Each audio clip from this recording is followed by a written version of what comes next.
ছুটির দিন আসলেই মোবাইল চাপা লাগে, আমার সাথে কাজে সাহায্য করতে পারে না, মোবাইলটা নিয়ে বসে যায়।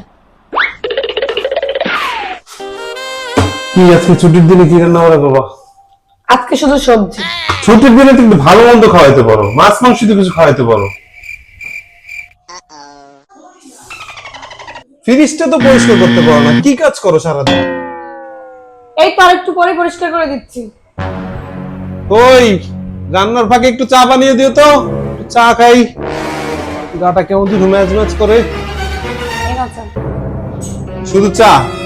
মানুষ তো কিছু ভাজা ভুজিও নিয়ে আসে, পাকোড়াও আসতে পারতা, ঘরে কি বিস্কিট টিস্কিট নাই? সারাদিন কি করো? তো চা চাইলে শুধু চা নিয়ে আসে কেউ? একদম সরো, বিছানার ভিতরে এগুলো শুরু করছে। এই যে ভাঁজ করো না, সরো, রেস্ট নিতে পারি না সারাদিন। এই তোমার মোবাইল ধরো, মোবাইলই চাপো, তোমার আমারে সাহায্য দরকার নেই। সারাদিন ঘুরে যে তোমাকে এত সাহায্য করলাম, এত এত, তাতে কোনো নাম নেই, একটু রেস্টও নিতে দিতে পারে না। Follow and subscribe.